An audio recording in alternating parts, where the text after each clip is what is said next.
O Evangelho de hoje nos faz refletir sobre as práticas que acabamos seguindo somente em razão de tradição ou por alguma conveniência ou acomodação da nossa parte. Às vezes sem entender muito bem o porquê de cada coisa e a importância que isso tem ou que isso pode ter na nossa vida de fé. Escuta só.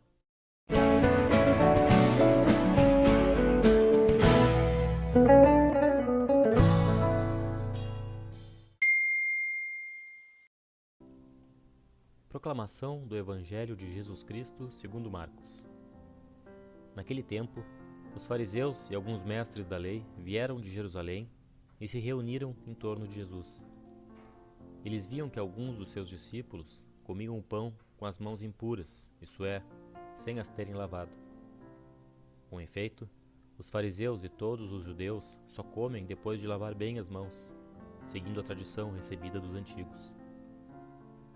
Ao voltar da praça, eles não comem sem tomar banho, e seguem muitos outros costumes que receberam por tradição, a maneira certa de lavar copos, jarras e vasilhas de cobre. Os fariseus e os mestres da lei perguntaram então a Jesus: por que os seus discípulos não seguem a tradição dos antigos, mas comem o pão sem lavar as mãos? Jesus respondeu: bem profetizou Isaías a vosso respeito, hipócritas, como está escrito: este povo me honra com os lábios, mas seu coração está longe de mim. De nada adianta o culto que me prestam, pois as doutrinas que ensinam são preceitos humanos. Vós abandonais o mandamento de Deus para seguir a tradição dos homens. E dizia-lhes: vós sabeis muito bem como anular o mandamento de Deus, a fim de guardar as vossas tradições. Com efeito, Moisés ordenou: honra teu pai e tua mãe, e ainda: quem amaldiçoa o pai ou a mãe deve morrer. Mas vós ensinais que é lícito alguém dizer a seu pai e a sua mãe: o sustento que vós poderíeis receber de mim é corban, isto é, consagrado a Deus. E essa pessoa fica dispensada de ajudar seu pai ou sua mãe. Assim, vós esvaziais a palavra de Deus com a tradição que vós transmitis. E vós fazeis muitas outras coisas como estas. Palavra da salvação. Glória a vós, Senhor. Essa passagem nos faz pensar profundamente sobre as nossas tradições e práticas religiosas. Alguém já se pegou fazendo algo simplesmente porque sempre foi feito dessa maneira, sem questionar? Pois então, parece que Jesus enfrentou algo similar no seu tempo. Os fariseus e os mestres da lei confrontaram Jesus sobre o fato de seus discípulos não seguirem a tradição de lavar as mãos antes de comer. Aparentemente, eles viam isso como uma quebra das regras estabelecidas pelos antigos. Mas a resposta de Jesus, como sempre, é surpreendente para eles. Ele cita uma profecia de Isaías, chamando todos eles de hipócritas, pois honravam a Deus com os lábios, mas seus corações estavam longe dele. E a crítica de Jesus não parou por aí, porque ele acusa os fariseus de abandonarem os mandamentos de Deus em prol das tradições dos homens. Um exemplo disso é a prática de Corban, uma tradição judaica onde alguém poderia declarar os seus recursos como consagrados a Deus, evitando, assim, de ajudar os seus próprios pais. Isso, na prática, era uma forma de manipulação das tradições para evitar uma responsabilidade moral, como é o caso de auxiliar os próprios pais. Essa prática, claro, não existe mais hoje, mas a reflexão nos leva a questionar as tradições que a gente acaba seguindo nas nossas vidas. Será que estamos verdadeiramente conectados com Deus ou estamos apenas seguindo alguns rituais vazios? Jesus nos chama a atenção para o fato de que, muitas vezes, deixamos de lado os mandamentos divinos em troca de práticas humanas. E é aqui que entra a proposta concreta para nós, hoje, de refletir sobre algumas das nossas tradições e práticas espirituais. Não significa que as tradições são ruins, né? Pelo contrário, as tradições são, inclusive, essenciais até para que a gente tenha chegado até aqui hoje, quase 2000 anos depois da morte de Jesus, com a essência da mensagem que ele veio nos trazer.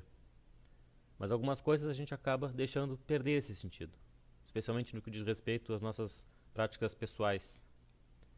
Quando olhamos para essas nossas práticas espirituais, é preciso questionar sobre a autenticidade da nossa devoção a elas. Uma prática que às vezes se torna mecânica e rotineira, por exemplo, é a própria oração. Quantas vezes acabamos repetindo palavras sem realmente se conectar com Deus. A oração pode facilmente se tornar um hábito vazio, nos afastando da verdadeira comunhão que deveríamos ter. Se a oração é mecânica, precisamos aprimorar essa nossa prática, buscar meio de nos aprofundar mais, seja reservando momentos mais específicos no nosso dia para rezar, ou momentos preparados com leituras, com exame de consciência, com silêncio, estudar sobre outras formas de oração e buscar aquelas que mais nos chamam a atenção. Enfim, não podemos identificar um problema e não agir, seguir fazendo da mesma forma. Uma outra prática que merece a nossa atenção também é a participação nos rituais religiosos. Se frequentamos a missa semanalmente, mas nossas mentes estão vagando, ou estamos ali apenas para cumprir uma obrigação, perdemos o propósito desse momento sagrado. Estamos buscando uma conexão significativa com Deus durante esses rituais, ou eles se tornaram meramente um protocolo na nossa vida? Se esse é o nosso caso, um mero cumprimento de ritual ou de um preceito, talvez, pode ser um momento de redescobrir o significado por trás da celebração eucarística, que é tão rica e essencial na nossa fé, já que é o sacrifício de Jesus renovado na missa, o centro da nossa fé. A leitura da palavra, das Escrituras, é outra área que a gente pode avaliar também. Se lemos a Bíblia sem entender seu significado, sem aplicar os seus ensinamentos na nossa vida, podemos estar apenas seguindo uma tradição, sem experimentar a verdadeira transformação espiritual que ela pode oferecer. E ao invés disso, podemos nos desafiar a compreender mais profundamente o que está sendo comunicado ali. A gente não pode se limitar à leitura superficial. Precisamos mergulhar nas entrelinhas do texto, da palavra de Deus, buscar aplicar os princípios na nossa vida cotidiana e ver como a palavra de Deus pode, de fato, se tornar viva e transformadora na nossa vida. O objetivo é estar sempre verdadeiramente próximo de Deus, honrando, como diz o texto, não apenas com os nossos lábios, mas com os nossos corações. E ao ajustarmos essa e outras tantas práticas espirituais, buscamos não só uma devoção externa, de prática, mas uma conexão espiritual e de coração com Deus. Honrar a Deus vai muito além de repetir palavras ou cumprir cerimônias. Se trata de um relacionamento vivo, onde buscamos a presença de Deus de maneira autêntica e buscamos aplicar os seus princípios na nossa jornada diária. Por isso é importante também estarmos sempre abertos a mudanças. Se a gente consegue perceber que algumas práticas perderam o seu propósito original, não podemos hesitar em ajustar essas práticas. A verdadeira adoração envolve uma entrega completa do nosso coração, vivendo de acordo com os mandamentos de Deus e buscando constantemente uma conexão mais profunda com Ele. Nessa caminhada podemos descobrir um novo significado nas práticas espirituais, revitalizar o relacionamento com Deus e experimentar uma verdadeira transformação. Estar próximo de Deus é uma jornada que é dinâmica e constante, e é na sinceridade do nosso coração que encontramos o verdadeiro significado da devoção. Compartilhe aqui nos comentários como essa reflexão te tocou de alguma forma e também alguma prática que tu consegue perceber que acaba sendo não tão autêntica na tua vida ou até como pode melhorar ela. E não te esquece, te inscreve aí no canal, ativa as notificações para não perder os nossos próximos vídeos e até a próxima. Que Deus abençoe o teu dia.